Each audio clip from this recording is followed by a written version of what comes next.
안녕하세요. 만나서 반갑습니다. 자, 이번 시간에 연소장치와 통풍장치 함께 보도록 하겠습니다. 자, 연소장치라고 하면은 이제 보통 이제 버너가 여기에 이제 나오게 되는 거죠. 버너에 대한 내용이 있을 거고, 통풍장치 뭐 뒤에 소개되어 있으니까 같이 보도록 할게요. 자, 고체 연료의 주입과 배출에서 이제 고체 연료 같은 경우에는 화격자 연소의 상부 투입 연소, 뭐 하부 투입 연소 이렇게 돼 있어요. 화격자 연소라는 얘기는 뭐냐면 불판이 있어요. 이렇게 화학, 불, 격자, 판이란 뜻이에요. 이렇게 격자 이게 있는데 여기 떼굴떼굴 굴러가면서 불 타는 겁니다. 이게 돼 있고 위에서 이제 올릴 거냐 아니면 밑에서 이제 하부 투입이냐 상부 투입이냐 이 개념인데 상부 투입 같은 경우에 일반적인 층의 순서가 석탄, 건류, 뭐 환원, 산화, 제층, 화격자 이 순서로 가고 그 다음에 연소 공기가 고온의 제층 통과하여 고온의 가스를 형성하기 때문에 자 착화 속도가 빠르고 착화 기능이 우수하다. 그 다음에 수분의 함량이 높은 연료를 연소시키는 적합한 그런 특성이 있습니다. 자 하부 투입 같은 경우에 보시면 밑에서 이렇게 1차 공기와 함께 밑에서 석탄이 들어가고 올라가죠. 그래서 미착화탄, 산화층, 환원층, 회층 이런 순서대로 되겠고 그 다음에 이 산화층에서 복사된 열에 의해 뭐 가열된다. 연료에 직접 열 접촉되지 않는다. 이런 특징들이 있겠습니다. 자, 체인 스토커라고 되어 있는데 이것도 마찬가지로 읽어보시면 될 것 같아요. 자, 그 다음에 연소의 배출 방식에서 여기 향유, 병유, 교류, 이회류 이렇게 되어 있어요. 향유는 뭐냐면 서로 반대로 방향이 반대로예요. 얘는 내려가고 얘는 올라가고 이렇게 이거와 병유는 뭐냐면 같은 방향으로 가는 거예요. 이렇게 그렇죠? 그 다음에 교류는 이렇게 두 개가 같이 섞여 있어요. 이렇게 이회류는 이런 식으로. 그래서 이 그림과 이름을 좀 잘 기억을 해주시면 좋겠습니다. 자, 그 다음에 고체 연료에 연소되어 있는데 아까 잠깐 얘기했었던 이 화격자 연소에 대한 개념이 있어요. 자, 보면 착화 온도 이상의 고온의 스토커 상부에 가연성 물질을 투입하여 연소와 함께 화층을 형성하여 연소하는 방식입니다. 그래서 연속적인 이 소각과 연소가 가능하다. 이 화격자 연소가 지금 굉장히 많이 설계가 돼서 우리나라 소각 중에 아주 많은데 뭐 이 스토커 연소 화격자 소각로를 이제 두고 막 설명을 써놔요. 그 다음에 이게 어떤 연소의 어떤 형태냐 고르라고 할 수 있어요. 그때 우리나라에서 많이 사용하고 있는 이런 식으로도 이야기합니다. 장단점 있어요. 유동층 연소에 비해 뭐 비산 분량이 적고 유동층 뒤에 나와요. 론의 제어가 용이하다. 내구 연한이 길다. 전처리는 필요 없다. 그 다음에 단점으로는 이런 수분이 많은 슬러지 연소에는 부적합합니다. 그 다음에 좀 불편한 부분이 있고 장애 현상, 클링커 장애라는 게 있어요.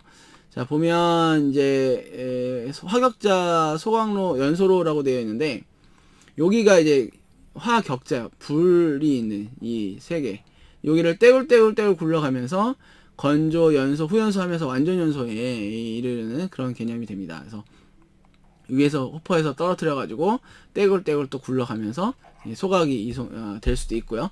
이러한 특징들이 있는 게 바로 화격자 연소에 대한 개념이다.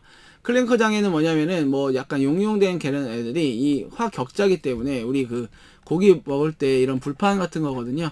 여기에 이제 그 눌러 붙어가지고 굳어가지고 이제 장애가 그 연소가 안 되는 그런 특징을 그런 현상을 우리가 클링커 장애다 이렇게 얘기를 하고 있어요. 자, 화격자 연소로 해서 화염 이동의 속도의 특징이 되어 있습니다. 입경이 작을수록 화염 이동 속도는 커진다.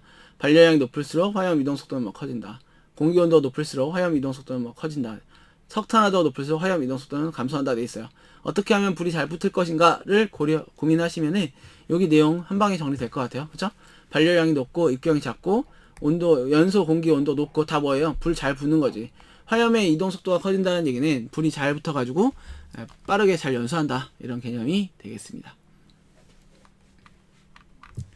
자, 다음 유동층 여기서 키워드가 있습니다. 뭐냐 유동사 고온의 유동사를 넣었다. 얘를 쉽게 얘기하면 모래거든요. 모래를 엄청 뜨겁게 만드는 거예요. 그래서 여기 안에다 집어 넣는 거지. 그리고 나서는 뭐 소각이면은 폐기물이랑 섞어가지고 불을 붙여버리는 그런 형태가 바로 유동층 연소가 됩니다. 자, 그 다음에 소각구 잔재는 유동사와 함께 합으로 배출돼요. 소각 잔재만 분리 배출하고 유동사는 다시 소각로로 투입하여 유동사의 손실을 최소화한다. 뭔 뜻이에요 이게?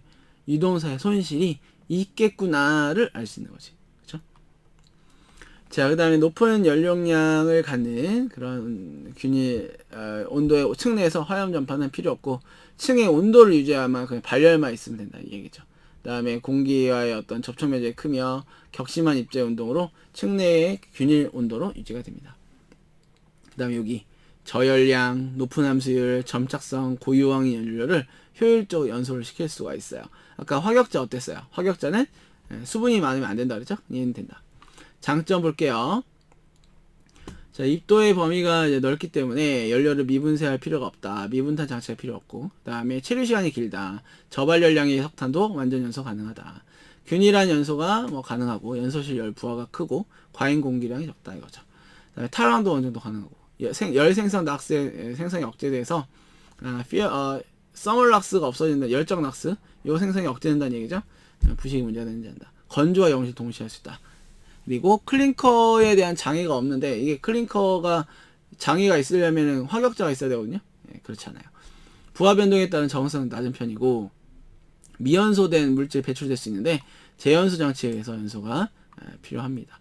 비산분解발생에 많을 수 있죠. 왜 그래요? 유동 그 물체 유동 매체가 나갈 수 있는 거지. 그죠? 그다음에 유동 매체가 또 손실이 있을 수 있으니까 보충을 또 해줘야 돼요. 이런 특징들이 있게 됩니다. 자, 부하 변동에 대한 정성을 향상시키기 위한 방법이 있어요.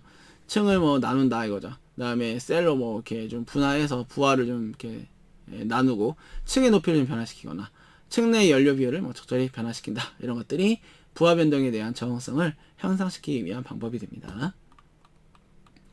자, 유동 매체인데 우리가 뭐 쉽게 얘기하면 모래죠, 모래. 그래서 내마모성, 불활성이라는 얘기는 쉽게 반응을 안 해야 된다는 얘기고, 내마모성은 마모에 잘 견뎌야 된다 이 얘기예요. 단단해야 된다 이 얘기죠. 싸고 가볍고 균일하고 융점이 높고, 그 다음에 안정적으로 공급이 돼야 되고, 열 충격에 강한 매체를 사용해야 된다. 자, 그 다음에 회전로 있습니다. 요거는 뭐냐면은 로터리 킬런이라고 하는데, 좀 머릿속 많이 봤죠? 뻥튀기 보이세요? 뻥튀기랑 비슷해요. 그래서 회전을 합니다. 이렇게. 그럼 이 안에 이제 열과 내가 소각해야 되거나 뭐 태워야 하는 애들이 들어가 있는 거예요. 그러면서 타요. 경사진 원통형 킬런을 0.8 rpm의 정도로 이제 저속 회전시키면서 연소를 이제 하는 그런 형태가 되겠습니다. 그래서 클링커 형성이 뭐 방지된다 이거죠. 자, 요 같은 경우에는 들어가가지고 이제 돌아요. 그렇기 때문에 넓은 범위의 X상 고상 폐기물을 소각할 수 있고, 뭐 전처리가 없이, 뭐 어떤 전처리, 예열, 혼합, 파쇄 이런 거 없이 집어 넣어도 들어가서 깨질 수 있어요. 그렇기 때문에 이거 없어도 가능하다. 그런데 너무 단단한 애들이 들어가면 이 안에가 뭐로 처리돼 있냐면 내화재로 처리가 돼 있어요. 이 근처에 겉에가 다. 근데 이게 이제 파손이 있을 수가 있으니까 조심해야 된다. 이런 내용이 되겠습니다. 자, 그 다음에 뭐 독성물질의 파괴도 있고, 완전 연소되기 전에 대기 중으로 부유성 물질이 배출될 가능성도 있게 되겠어요. 자, 그 다음에 다단로가 있습니다. 자, 다단로를 보면은 다단로 같은 경우에 단이 여러 개라서 다단로예요. 단이 여러 개. 다수의 층을 형성했다. 근데 이 다수의 층이 뭐냐? 온도가 다 달라요. 위에서부터 아래로 이동을 시키면서 이제 소각이나 연소를 하죠. 수분이 이제 제거되기 때문에 좀 슬러지나 이런 수분이 많은 것도 가능합니다. 이렇게 생겼어요. 단이 여러 개예요. 이렇게. 그러면서 소각이 된다. 그래서 수분이 많은 하수 슬러지 분뇨 이런 것들 연소 가능하다 이거죠. 클링커 국부가열의 생성을 방지할 수 있고, 열 효율은 좋을 편이다. 체류 시간에 제거 용이하고 혼합이 우수하고, 그 다음에 높은 유지비가 요구가 되겠습니다. 자, 그 다음에 미분탄 연소예요. 자, 보면은 미분탄은 뭐겠어요? 가루죠. 아주 작은 입자를 연소를 시킨다 이런 개념이고요. 석탄 입자의 체류 시간을 짧게 유지하는 연소 방식, 미분쇄하여 그러니까 고체 연료를 작게 쪼갠다 이런 개념이 됩니다. 그러다 보니까 연소제어 용이하다. 그리고 손실이 좀 적을 수 있고, 사용 범위는 넓다. 그리고 뭐 저발열량 탄에도 사용할 수가 있다 이거죠. 그 다음에 연료와의 어떤 접촉 면적이 크기 때문에 공기비를 그렇게 많이 하지 않아도 완전 연소가 가능하다. 그리고 대용량 연소에 가능하고 높은 연소 효율을 얻을 수 있습니다. 그 다음에 제 태적이 이제 많겠죠. 이 벽에 가루가 쌓이겠지. 그 다음에 이제 비산이 많을 수 있고 집진 장치가 필요합니다. 이게 그대로 나가면 다 뭐예요? 먼지가 되겠죠.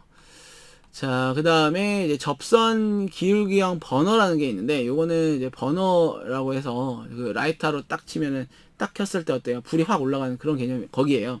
화염이 방사되는 요런 기계, 여기가 다 버너입니다. 접선 기울기형 버너에 예시해서 결국 공기가 나가고 연료가 있으니 화염이 형성이 되죠. 화염 분위기가. 자, 보면 각 모서리의 연설 중앙부 집중에 명료한 뭐 화염면이 형성되고, 사각 연소로인 경우에 각 모퉁이에 여기 버너들을 이제 높이가 다르게 설치를 해서 불을 붙이는 그런 내용이 되겠습니다. 그래서 1차 공기 및 석탄 주입관 끝에 이 정도의 각을 조절할 수가 있다. 접선 기울기형 버너에서 이렇게 생겼어요. 자, 이번 시간 여기까지 해서 마치도록 하고요. 다음 시간 이어서 또 내용 보겠습니다. 감사합니다.